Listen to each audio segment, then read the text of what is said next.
Hello mga kakusina! Ako po ulit si Ate Angel ng Kusina ni Angel, and for today's video, gagawa na naman po tayo ng another dessert recipe na baka hindi mo pa nagagawa sa iyong kusina. Kaya panoorin mo na ang buong video dahil napakadali lang po nito. So una, kakailanganin natin dito nitong isang sachet or 24 grams ng buko pandan jelly powder. After adding ng ating jelly powder, kakailanganin po natin yung tunawin dito sa ating 3 cups ng buko juice.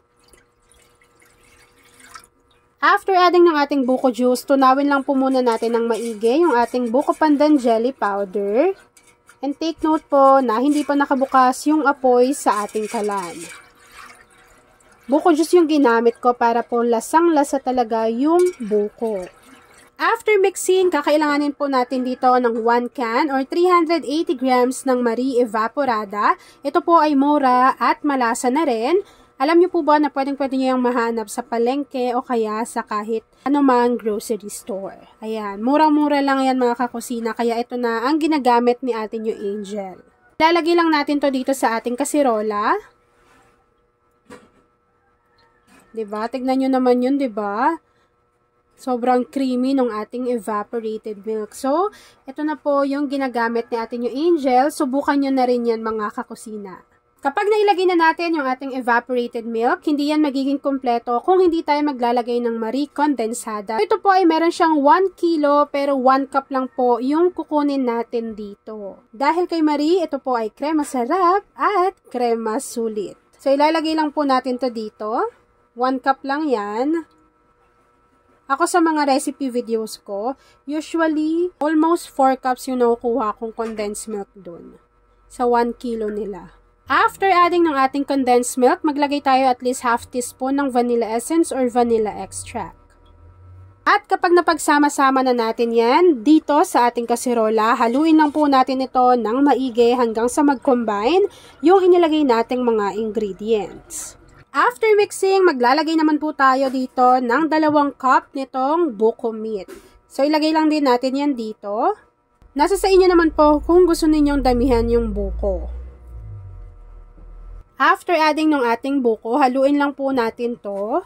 So, sinasama ko na dyan yung buko sa ating mixture para po kapag niluto, mas kumatas pa yung kanyang lasa. At kakailanganin din po natin dito ng isang jar nitong green kaong para additional consistency, flavor, and kulay din siya sa ating recipe. So, ilagay lang po natin yan dyan lahat. Bago, pwede na po nating buksan yung ating apoy sa ating kalan over medium to low heat and continuous po natin tong lulutuin hanggang sa kumulo yung ating mixture.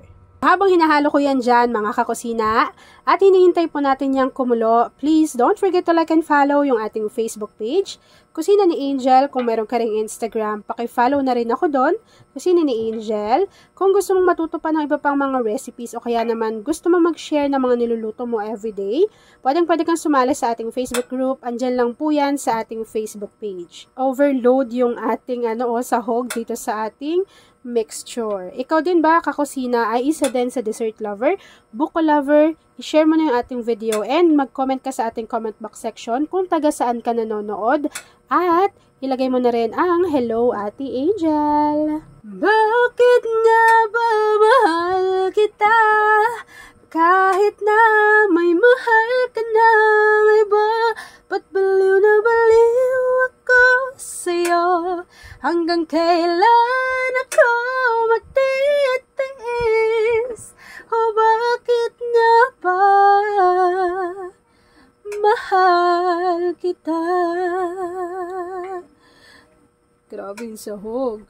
At ayun na nga mga kakusina, kapag kumukulo na po yung ating buko pandan mixture, pwede na po nating i-off yung apoy sa ating kalan at ready na po tayo sa pag-assemble.